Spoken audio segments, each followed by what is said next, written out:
Good morning, dear students. Today I am going to start a new chapter of history. First of all, we will discuss what is history. History is a study of past events. Now, in this chapter, what changes we have seen in our past time. So, I am going to discuss with you. As you know, on the very first page, you are looking a map. A map is made by a cartographer. A cartographer of a person is a person who made maps. So here the definition is there. So Al-Idrisi, one of the Arab geographer, they have made the maps. And then in 1720, a French cartographer, he has made the map. So there are many differences in both the maps. Because this is the second one. Because the areas they are showing differently. In one of the map, if you're looking here the Sri Lanka is showing upsides, and in this map Sri Lanka has shown downside. So these maps seems more familiar, this one, the second one, to us, and the coastal areas, they are available to us in a detailed area. Now next is the new and old terminologies. As you know that in historical records there are variety of languages which have changed from one year to another. In the earlier times there were having no written language available to them. So at that time they were just communicate with the help of some signs or sounds. So the early people, they have drawn some of the paintings on the walls. This was the first, you can say, the type of communication with the people. Later on, in the medieval period, first of all, we will discuss the term Hindustan. Now we called it as a India. It means it has introduced by Minaj-e Siraj, which means the Hindustan is used to describe the area under Punjab, Haryana, and the lands between Ganga and Yamuna.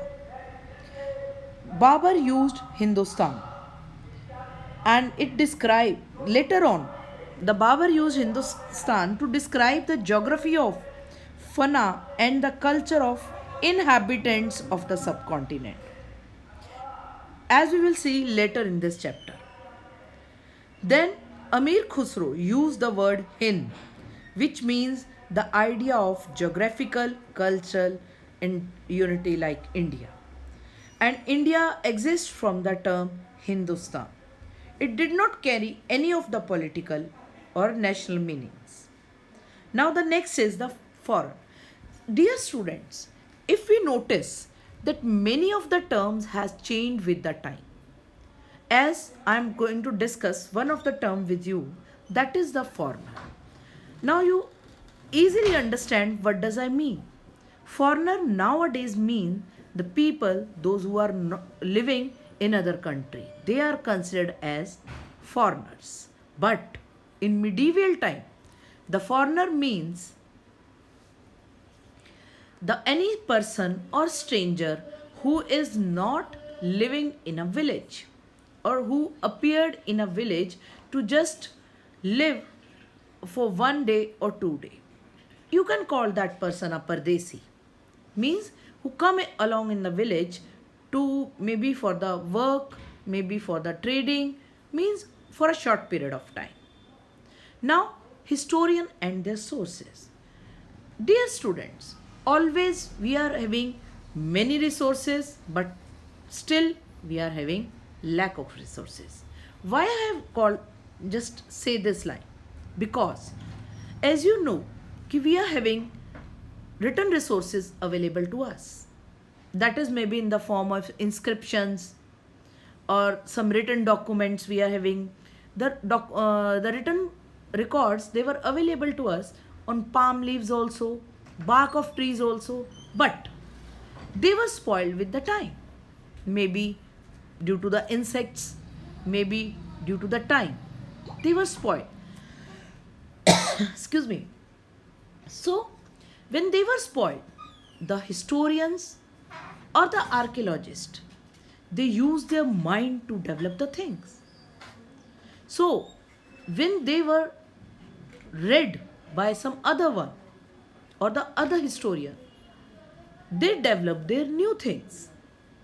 So, if you study the different historians or the archaeologists, you will find they have introduced some little and different changes in the history, because at that time also it was very, no press was there, no printing material was available there.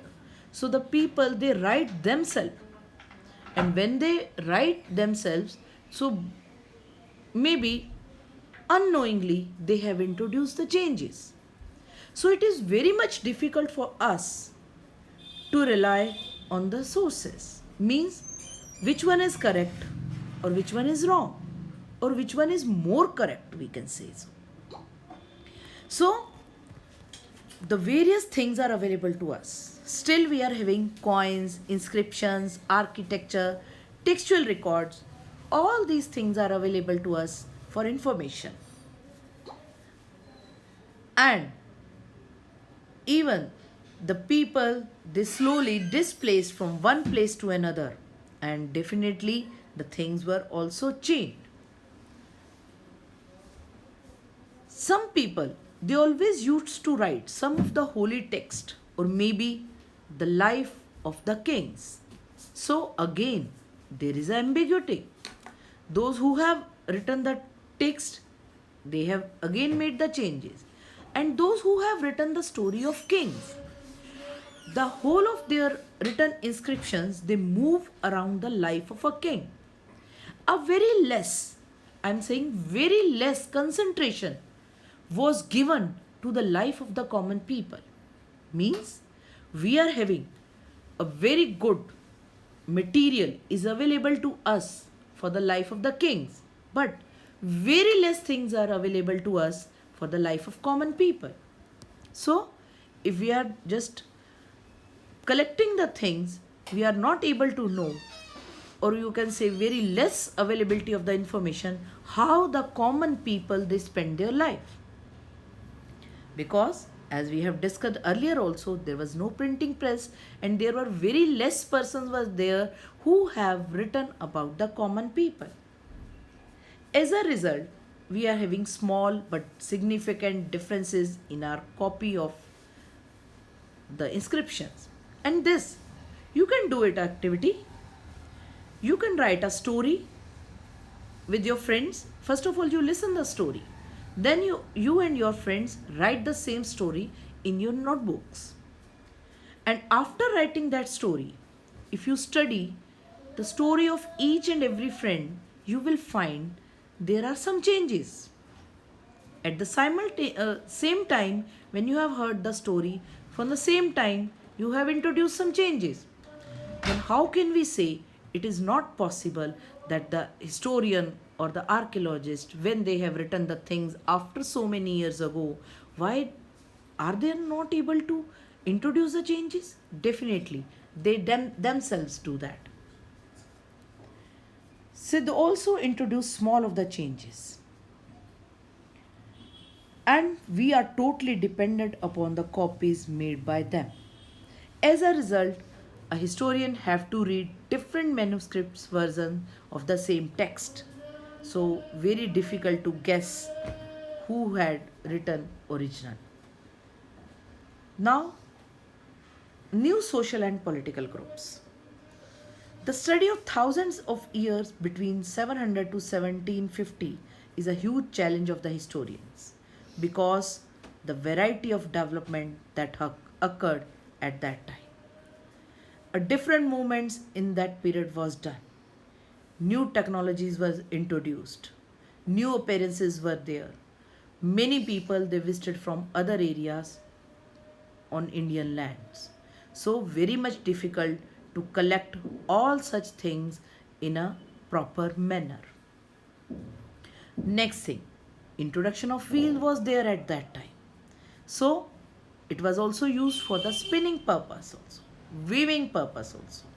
So new many of the new food were they have introduced at that time.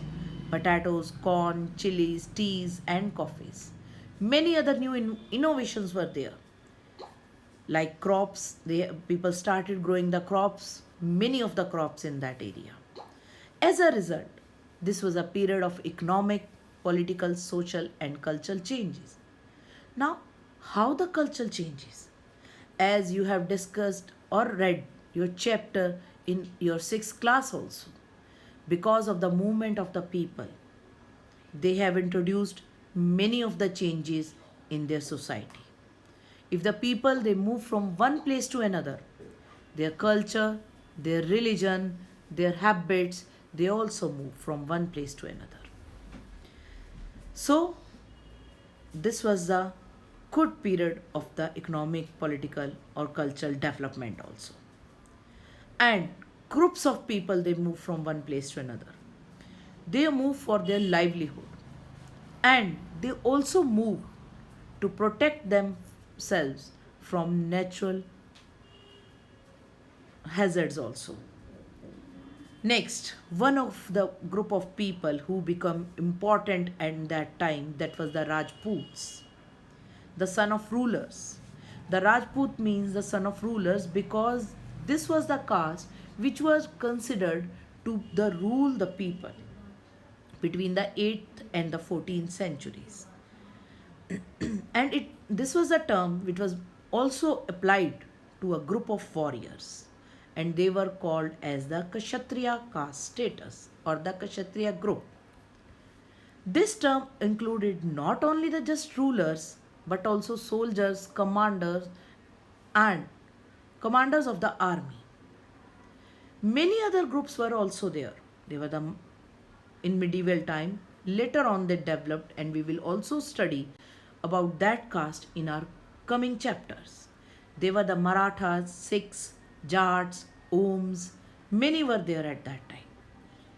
And now the people, because they knew how to grow the crops, they started cleaning of forest for the agriculture purpose.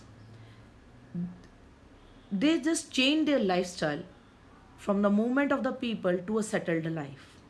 Earlier, they moved from one place to another in search of food or pasture, etc. When they learned how to grow the different crops, they started living a settled life. Because at that time, it was very much difficult to move from one place to another with a group of people. So they started living a settled life, and gradually they started making the markets, temples, monasteries, and many other things. Later on, they started paying taxes on goods and services to the local ruler. As a result, there were many changes were introduced on the economic and social level. Excuse me. A society came up with more different kind of people, those who were divided into jatis or subcaste on the basis of their backgrounds and occupations also. Means if the people have the person has taken a birth in a group, so he has to follow the same occupation of their family. He was not able to change. Like the lower caste, the Shudras, the people they were not able to study. At that time, only the Brahmins and the Kshatriyas on somewhere they were studied only. The merchants, the trading, they are for the trading. And jatis framed their own rules and regulations to manage their conduct of their members. And their cases were solved in their jati panchayats. They were also required to follow the rules of their villages. And several villages were governed by the local lords. And they themselves considered a small unit of state. That is all for the day. Tomorrow we will continue with the same chapter from reason and empire.